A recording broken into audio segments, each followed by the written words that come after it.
Olá, querido amigo, querida amiga da agência Evangelizar. O meu nome é Gabriel Nascimento e neste vídeo vamos conversar um pouco sobre a evangelização da igreja no Brasil, sobretudo nesses tempos, não é, novos que envolvem as redes sociais, mas tendo um olhar para o passado. Tentando entender este momento presente, vamos olhar um pouco para o passado. Por que existem algumas mentalidades, ainda ficamos presos a algumas ações, alguns modelos ainda se fazem presentes neste momento e algumas atitudes que outras pessoas têm para com a igreja. Por que que essas ações elas ainda acontecem apesar de estarmos no século XXI? Você poderia se perguntar, mas Gabriel, eu, ao procurar a agência Evangelizar, estou procurando ações para resolver problemas agora, aqui do presente, da minha organização, da minha paróquia, enfim, ou então estou procurando iniciativas para planejar o futuro, não é? Só que pensar o presente, se preocupar com o futuro, fica muito mais fácil se a gente tem em conta, leve em conta, algumas coisas que aconteceram no passado. Que caminho foi feito até aqui? É aquela velha conversa que nós temos a respeito de novos coordenadores, não é? Não é com a chegada de um novo coordenador que a pastoral começa. Não é com a chegada de um novo padre que o caminho da salvação se inicia naquela paróquia. Muito pelo contrário. Nós estamos numa longa caminhada. Uma caminhada de igreja que já tem 2000 anos e que no Brasil já tem mais de 500 anos. Então, entender algumas coisinhas nos ajudará muito a planejar melhor o futuro. Mas como bons cristãos, vamos primeiro rezar. Vamos pedir a Deus que nos abençoe, que nos ilumine, tendo confiança nas palavras que Jesus disse aos apóstolos na conclusão do Evangelho segundo Mateus. Nós encontramos lá em Mateus 28 as últimas palavras de Jesus e assim o Evangelho termina Jesus dizendo para os apóstolos: Ide, portanto, e fazei que todas as nações se tornem discípulos, batizando-as em nome do Pai, e do Filho, e do Espírito Santo, e ensinando-as a observar tudo quanto vos ordenei. Eis que eu estou convosco todos os dias, até a consumação dos séculos. Confiando que nosso Mestre e Senhor nos acompanha, rezemos. Pai nosso que estais nos céus, santificado seja o vosso nome. Venha a nós o vosso reino, seja feita a vossa vontade, assim na terra como no céu. O pão nosso de cada dia nos dai hoje. Perdoai-nos as nossas ofensas, assim como nós perdoamos a quem nos tem ofendido. E não nos deixeis cair em tentação, mas livrai-nos do mal. Ó Deus, inspirai as nossas palavras e nossas ações, para que em vós comece, em vós termine, tudo aquilo que fizermos por Cristo nosso Senhor. Amém. Em nome do Pai, do Filho e do Espírito Santo. Amém. Muito bom, querido amigo, querida amiga, rezamos. E parece, quando a gente fala de evangelização, hoje, que muitas pessoas ainda têm a velha mentalidade, a velha impressão de que a responsabilidade pela evangelização é coisa de uma outra pessoa, não é? Sempre tem aquele que pensa que evangelizar é responsabilidade de alguém, cuidar da igreja é responsabilidade de alguém, prover a igreja daquilo que é necessário monetariamente falando também é responsabilidade de outra pessoa, nunca eu, não é? Muitas pessoas nas nossas comunidades ainda têm essa mentalidade de que outro é responsável, mas eu não sou. Outra pessoa é que tem que articular, eu não. Isso está presente ainda na nossa história, na nossa realidade, justamente por causa do caminho que nós percorremos. Quando os portugueses chegaram ao Brasil, havia o regime do padroado. O Papa confia para os reis católicos de Portugal e de Espanha a responsabilidade da evangelização, o cuidado da igreja, a implantação, não é, da igreja nesses novos territórios, a sua organização, enfim. A responsabilidade é da coroa. Eles são os responsáveis por criar, articular, sustentar a igreja que vai se instalar nesses novos territórios. O Brasil permanece muito tempo nesse tipo de regime, tá? O padroado se estende desde quando o Papa confia isso, por volta de 1500, um pouco antes, na verdade, desde quando o Papa confia a Igreja aos cuidados da coroa, até o fim do Império, né? Com a proclamação da República, se acaba então o regime do padroado. Então foi um caminho, um tempo muito longo de a Igreja sendo organizada, sustentada pela coroa, seja pelo rei de Portugal, seja pelo imperador do Brasil. Então, isso ainda está muito presente, arraigado, não é, na mentalidade de muitas pessoas. Alguém é responsável, alguém cuidará. Também outra coisa contribui para esse tipo de mentalidade. A evangelização no Brasil contou, graças a Deus, com o apoio de muitos missionários. A primeira missa no Brasil foi rezada por um franciscano, não é? No dia 26 de abril de 1500, o frei Henrique de Coimbra, um franciscano, presidiu pela primeira vez uma missa em território brasileiro, em solo brasileiro, não é? Então, os franciscanos são uma das congregações que, durante muito tempo, enviam missionários para o Brasil. Não apenas eles, os carmelitas também se fazem muito presente. Aliás, é muito interessante que, à medida que os portugueses vão descobrindo um pouco desse território através do litoral, os franciscanos também vão expandindo aí essa sua presença, de modo que são os franciscanos que chegam mais ao sul do que se entendia de território brasileiro num determinado momento. Claro que não quando os portugueses chegam, mas com o passar do tempo. Grande trabalho missionário desempenharam os jesuítas. Essa congregação, já no seu cerne, é missionária. Ela tem este impulso missionário, não é?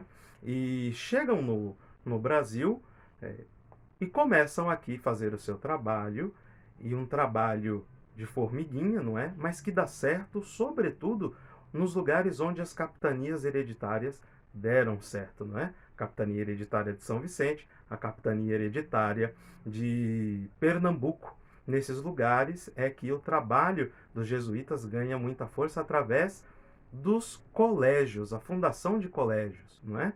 Para quem é de São Paulo, ou conhece São Paulo, sabe que a fundação da cidade de São Paulo acontece com a criação do colégio, ali no pátio do colégio, com uma missa no dia da conversão de São Paulo, presidida por São José de Anchieta, né? E grande papel tem um companheiro que é o padre Manuel da Nóbrega. Eles se aproximam dos índios, evangelizam os índios, né? Inclusive produzem um catecismo na língua tupi, tá? Isso é acreditado a São José de Anchieta, um catecismo na língua tupi. Então há um grande diálogo, um trabalho de formiguinha com os indígenas, que produz, de certo modo, frutos. Os indígenas e os jesuítas dialogam, tá? São próximos.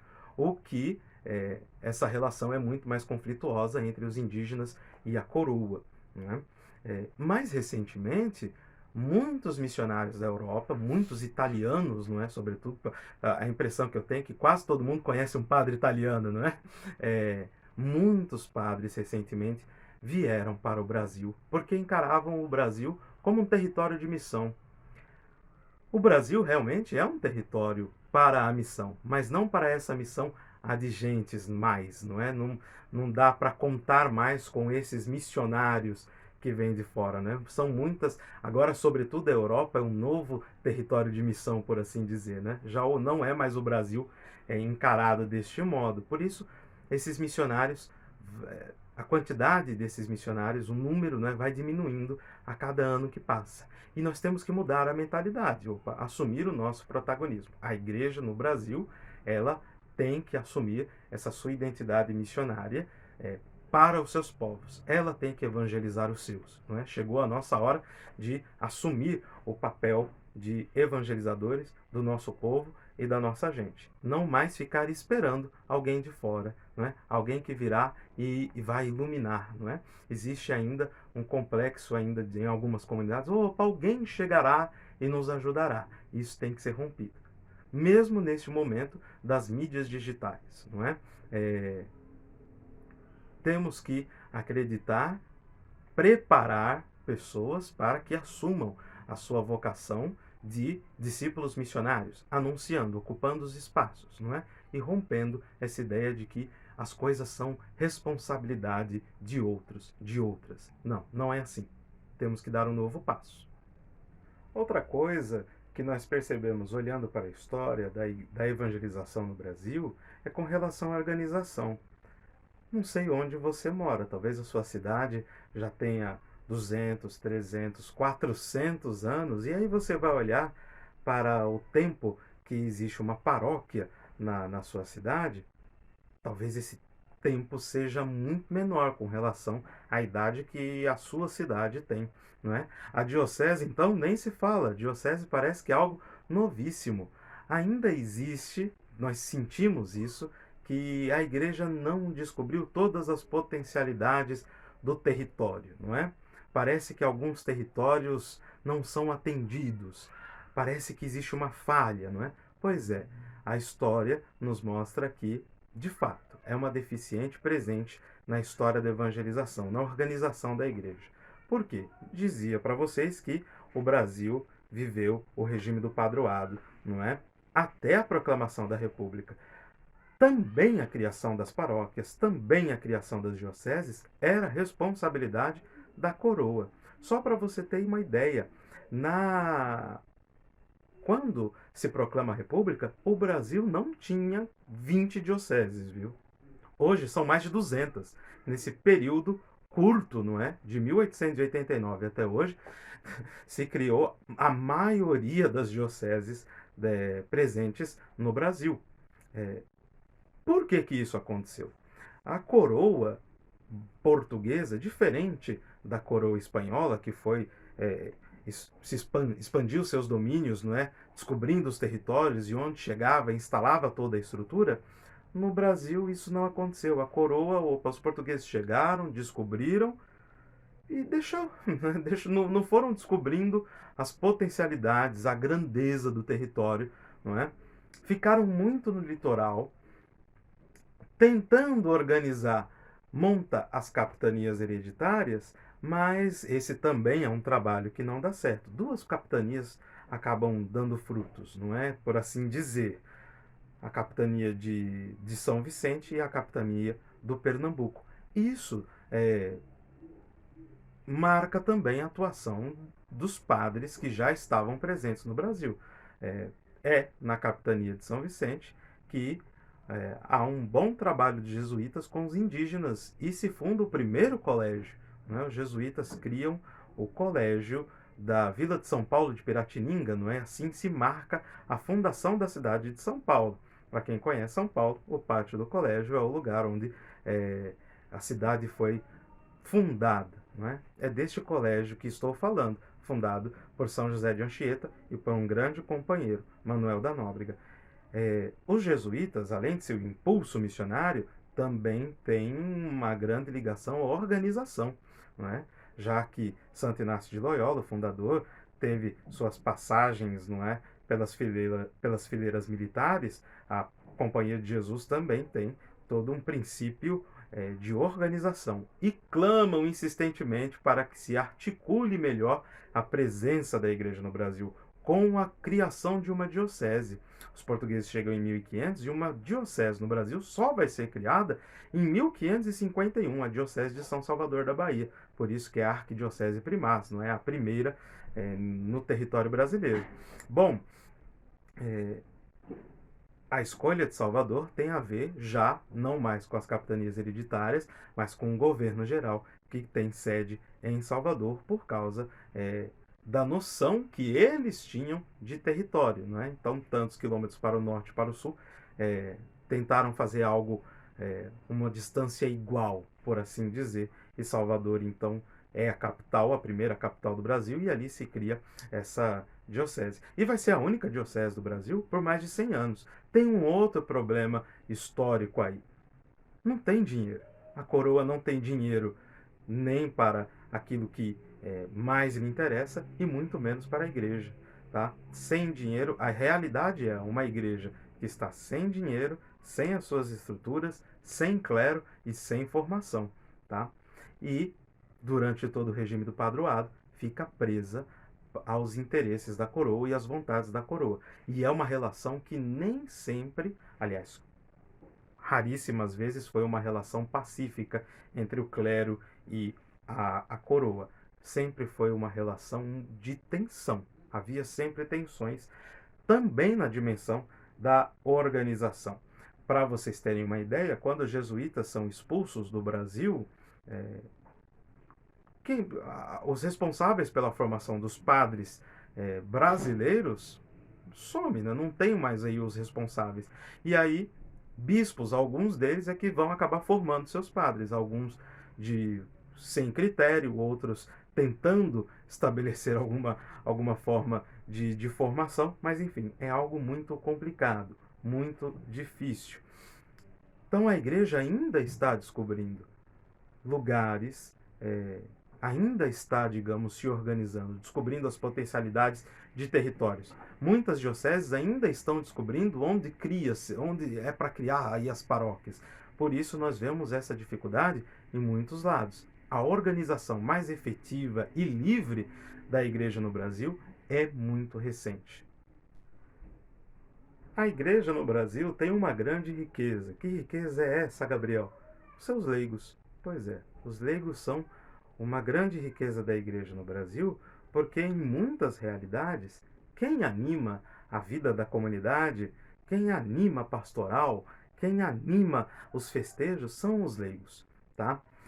São os leigos que vão se animando uns aos outros, animando a comunidade e evangelizando. Sobretudo, hoje, naquelas realidades onde o leigo é mais exigido, onde há a falta de padres. Mas também onde há a presença de padres, o trabalho do leigo é fundamental, né? A paróquia precisa, né? A organização precisa da atuação, do protagonismo dos seus leigos. Se a gente olha para a história da evangelização no Brasil, nós vamos perceber que o protagonismo dos leigos não é algo novo, não é algo recente. É lógico que tudo isso foi reanimado, reacendido, reimpulsionado, mas nós vamos, ao olhar para a história da igreja no Brasil, percebendo que são os leigos que vão animando, marcando a presença da igreja em muitas regiões, sobretudo nas regiões mais distantes dos grandes centros, né? Onde já havia a presença de uma paróquia e às vezes isso não significava a presença de um padre, porque se tem uma coisa que é frequente na história do Brasil é a falta de padres. Por isso, reze incessantemente pelas vocações, mas o Brasil sempre precisou de mais padres do que tem, tá? A escassez de clero é algo frequente, presente na nossa história. E onde isso acontece, os leigos vão assumindo seu protagonismo, porque são forçados a isso, não é? Para que a comunidade continue, os leigos vão se animando e evangelizando-se, né? Uns aos outros, e evangelizando uns aos outros. Enfim, nós vamos percebendo que muitas igrejas surgem no Brasil por causa das irmandades. Eles constroem, são os responsáveis pela construção aí de oratórios. Eles é que vão se animando, né? Seja pelas rezadeiras, que vão de casa em casa rezando o texto e cantando as ladainhas, ou como acontece ainda hoje em muitas periferias, os grupos de reflexão, os grupos de terço, grupos de rua, como se costuma falar em grandes centros. Isso é presente em toda a história da nossa igreja no Brasil. Ou seja, o que precisa, né, para que os leigos assumam mais esse protagonismo? O que é necessário? Tirar aquela ideia clericalista. Não é criar uma ideia de que o padre não é necessário. Ele é muito necessário, ele é fundamental também, como os leigos são fundamentais para a evangelização. Agora, devemos reconhecer que o grande evangelizador da igreja no Brasil são os leigos. Eles é que vão fazendo com que o evangelho frutifique, porque nunca sobrou na nossa realidade vocações, nunca sobraram vocações, nunca tivemos um número suficiente de padres. Hoje, quando nós vamos exercendo a nossa atividade evangelizadora, parece que a igreja ainda precisa marcar a sua posição de para que serve a igreja. Qual a sua natureza? Qual o seu papel, sua função? Né? Parece que a todo momento nós vamos buscando o nosso direito de evangelizar, de ocupar os espaços como evangelizadores. Né?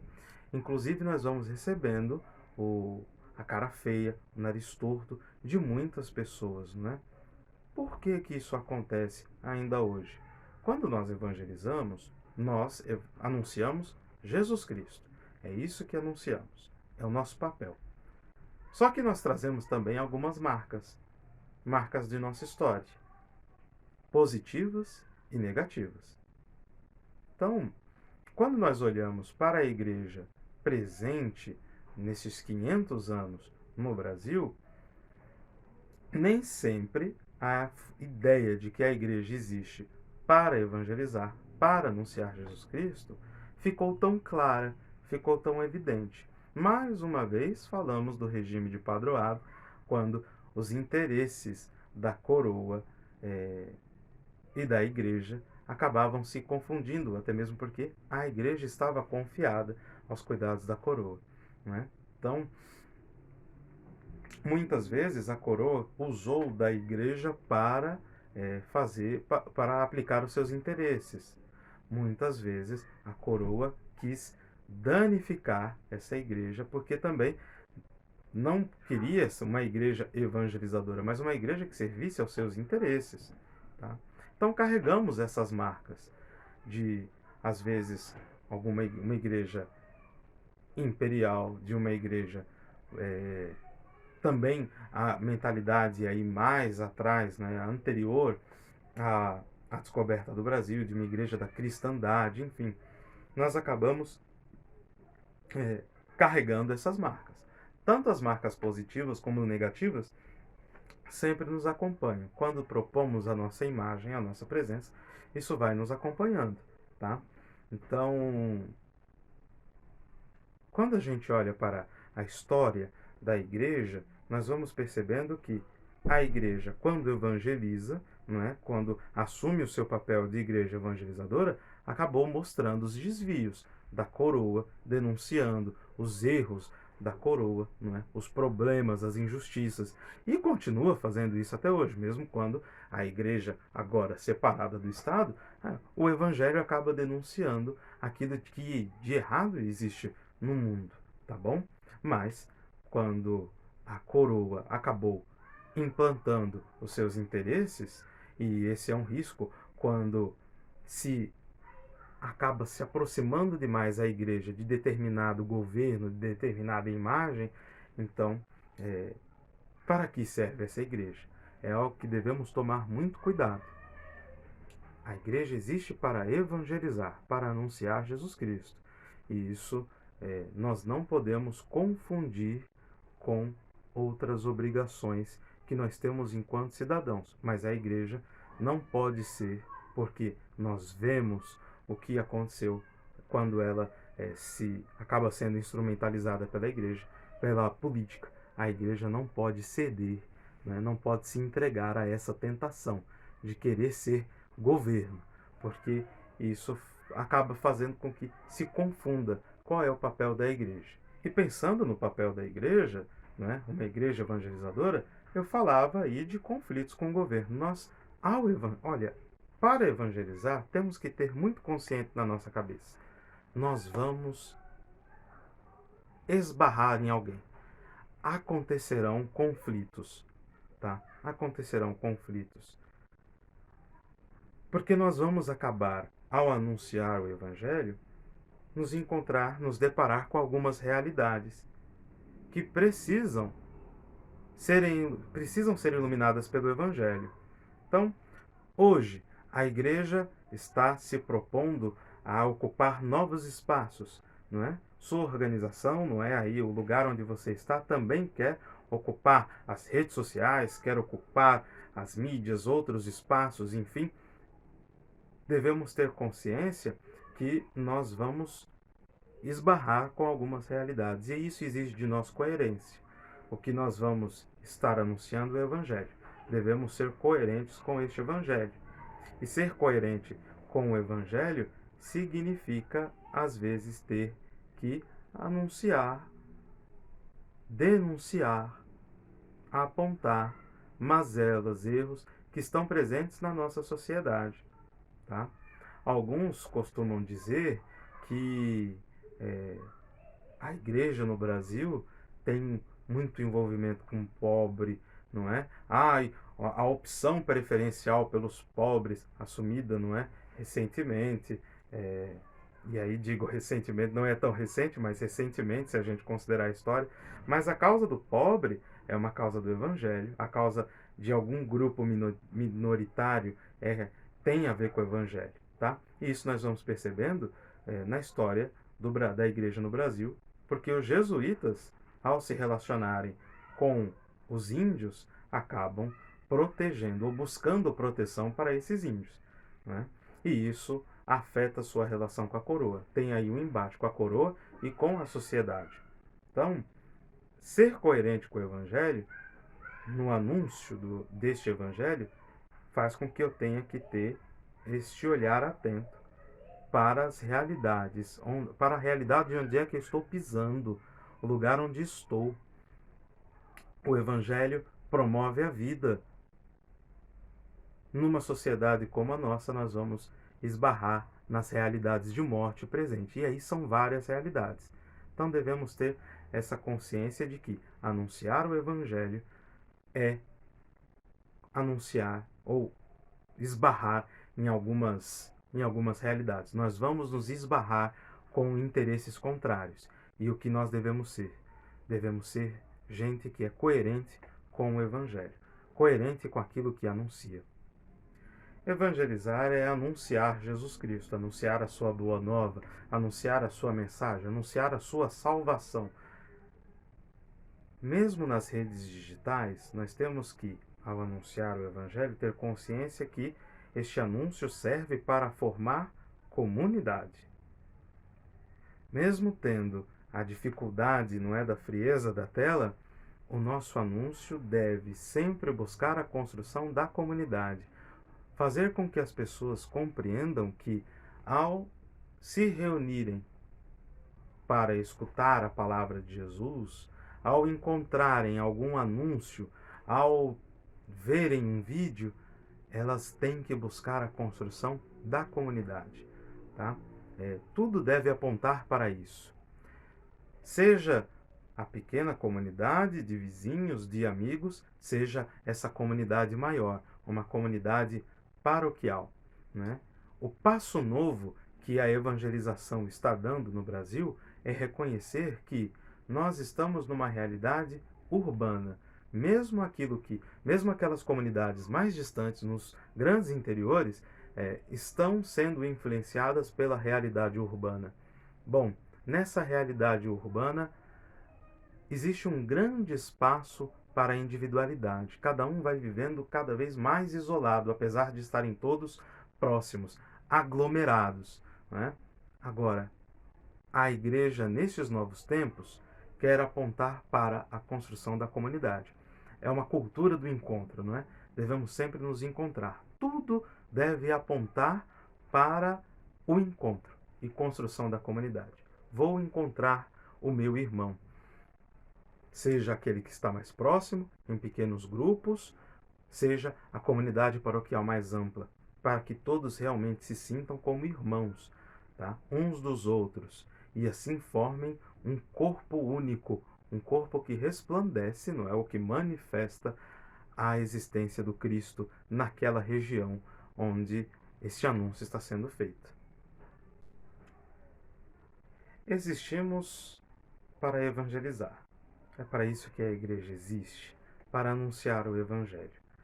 Olhando para a história, nós temos que ter bem claro o seguinte: existe um modelo ideal, algum momento que posso tomar como exemplo para agora?